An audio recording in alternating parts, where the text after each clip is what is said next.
그동안 10개가량의 무정란 거위 알이 있었는데 이번에는 유정란인 것 같다. 몇 시간 전부터 파각이 진행되고 있는데 과연 무사히 아기 거위가 태어날까? 30일이 되어서 파각을 시작하는 걸 봐서 건강한 아기 거위는 아닌 것 같다. 과연 한겨울에 태어난 아기 거위를 볼 수 있을까? 추웠던 밤이 지나고 아침이 오면 닭들은 열심히 먹이 활동을 한다. 나는 오늘도 동물들의 건강을 위해 신선한 야채를 공급한다. 한밤에는 기온이 영하로 내려가기 때문에 그 전날 주었던 야채들은 모두 얼어버려서 먹을 수 없다. 덕분에 동물들은 매일 신선한 야채를 먹는다. 그리고 건강하게 생활하는 닭들은 그 보답으로 나에게 신선하고 건강한 계란을 제공한다. 평생 마트 계란을 먹고 살아온 내가 이런 귀한 계란을 맛보는 호강 속에서 살고 있다. 요즘은 해가 너무 빨리 져서 닭들은 12시간 이상의 긴 밤을 보낸 뒤 아침 식사를 한다. 그래서 아침 식사 뒤에 먹는 신선한 야채는 훌륭한 디저트로 손색이 없다. 나는 사람이든 동물이든 야채를 많이 먹어야 건강하게 오래 살 수 있다고 생각한다. 어느 정도 배를 채운 뒤 왕초는 암탉들이 맛있게 먹는 모습을 흐뭇하게 바라보는 것 같다. 엄마 닭인 써니 옆에 있는 병아리도 다른 닭들처럼 야채를 아주 맛있게 먹고 있다. 닭들이 다 먹고 떠나면 거위들이 나타나서 남아있는 야채들을 먹는다. 아마도 예전에 닭들에게 주도권을 뺏긴 뒤부터 가급적이면 닭들과 부딪히지 않으려고 하는 것 같기도 하다. 거위들은 닭들과 달리 야채를 한번 먹을 때마다 그 큰 입으로 많이 먹는다. 그래서 닭들이 먼저 먹고 그 뒤에 거위들이 먹는 게 오히려 낫다는 생각이 든다. 농장에 있는 동물들은 한겨울에도 먹을 것이 부족하지 않고 오히려 풍족하다. 거위들도 이렇게 잘 먹으니 몸이 건강해서 알도 일찍 낳는 게 아닌가 생각한다. 삐삐가 나타났다. 어릴 적에는 거위들을 무서워했던 삐삐는 이제 더 이상 거위들을 무서워하지 않으며 오히려 그 반대가 되었다. 구하기에 있는 거위 알은 오늘로 31일째가 되었다. 지금까지 수많은 거위 알을 부화해봤지만 31일 이상 되어서 부화되는 경우를 본 적이 없다. 건강한 아기 거위는 28일에서 29일째 부화되어 나왔고 좀 약한 아이들은 30일째에 부화되어서 나왔다. 그런데 지금 이 녀석은 31일이 되었는데 이제 겨우 파각이 진행되고 있는 것이다. 만약 파각을 성공한다면 32일째에 태어나는 것이고 실패한다면 알 속에서 죽게 될 것이다. 과연 나의 첫 번째 아기 거위의 목숨은 어떻게 될까? 살아남을 수 있을까? 아니면 싸늘한 죽음을 맞이할까? 32일이 되는 내일 아침이 참으로 기대된다. 이웃에 사는 분의 수탉 한 마리를 데리고 왔다. 그 집에는 청개 수탉 2마리와 암탉 2마리가 있는데 산에 구실을 못하는 이 녀석을 잡아먹을 거라 하셨다.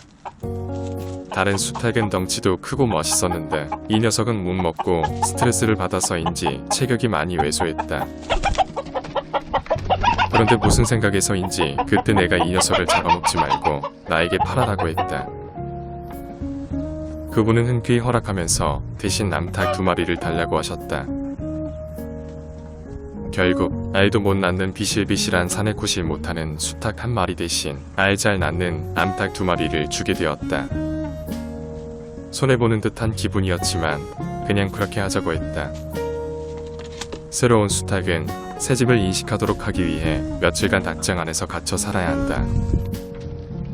저녁 무렵에 닭장으로 귀가하는 왕초와 한번 싸움이 있을 거라고 생각하지만 크게 신경 쓰지 않는다. 이 수탉은 왕초에 비해 작은 덩치에 묵먹어서 왜소하기까지 할 만큼 비교 대상이 전혀 안 되기 때문이다. 삐삐는 순진한 얼굴을 하고서 새로운 수탉에게 먹으라고 준 서류를 훔쳐 먹고 있다. 지금 새로운 수탉은 마음이 많이 복잡할 것이다. 새로운 환경도 낯설은데 웬 이상하게 생긴 염소가 와서 자기 밥을 훔쳐 먹고 있으니 말이다. 게다가 잡혀먹힐지도 모른다는 공포감으로 어떻게든 이곳을 탈출해야 한다고 생각할지도 모른다. 그런데 녀석은 아직 모르는 것 같다. 이곳은 동물들의 낙원이라는 사실을. 예전 집에 있었으면 언제 죽을지 모르는 운명인데 이곳에 있으면 최소한 자연사할 때까진 살려주기 때문이다.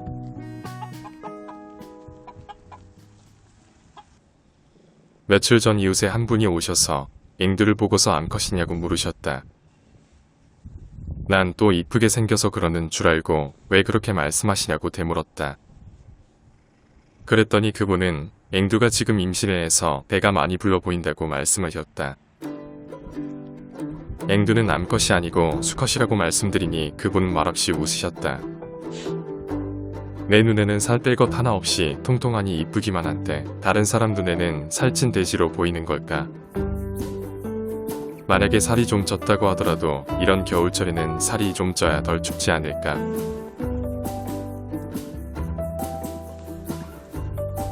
요즘 삐삐는 임신 때문인지 많이 피곤해 보인다.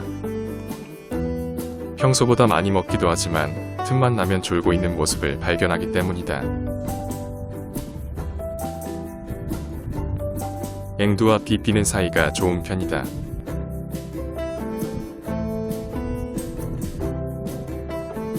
때때로 삐삐는 마치 강아지같이 나에게 귀여운 짓을 하기도 한다.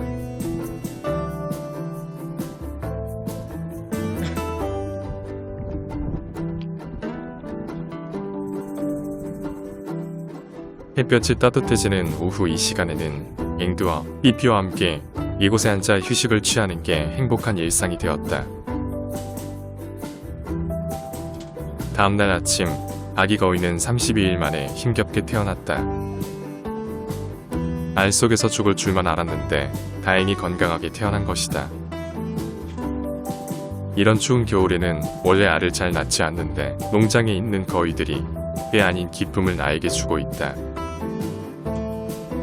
늘 그렇듯 새로운 생명의 탄생은 나에게 신비로움과 경외감을 준다.